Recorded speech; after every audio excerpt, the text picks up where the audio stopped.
Quand vous pensez à la musique du XVIe au XIXe siècle, à qui pensez-vous?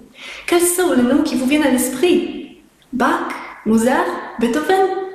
Bien. Êtes-vous capable de citer des noms de compositrices de cette période?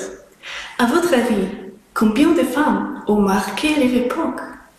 J'interroge 10 étudiantes en musique à ce sujet.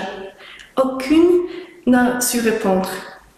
Pourtant, les compositrices Vittoria Leotti, Marianne Martinez ou encore Maria Szymanowska étaient très célèbres à leur époque. Il y a quelques années, j'ai commencé, étant moi-même compositrice, à me poser certaines questions. Pourquoi les manuels, encyclopédies et programmes de concert ne mentionnent que des compositeurs? Comment expliquer cette absence de femmes?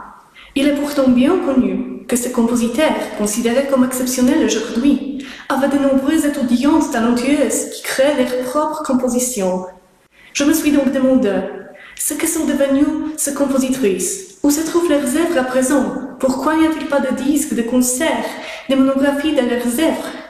J'ai entrepris des recherches pour expliquer l'absence de ces femmes dans les répertoires actuels. J'ai classé les compositrices en plusieurs catégories de présence et d'oubli en utilisant le système philosophique de Martin Heidegger.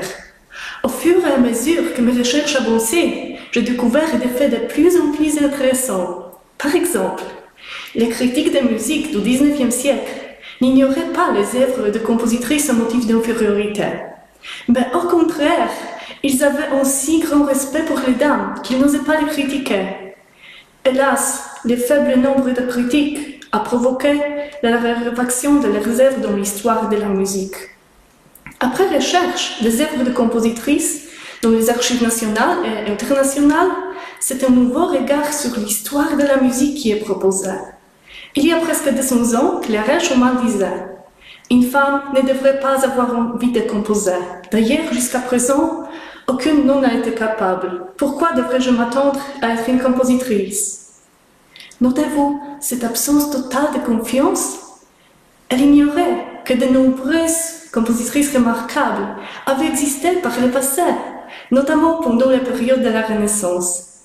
L'un des objectifs de ma thèse est de redonner confiance aux jeunes compositrices d'aujourd'hui. Pour ce faire, rien de mieux que de leur rendre leur patrimoine, les racines, ainsi que le visage et mérite de femmes d'autrefois.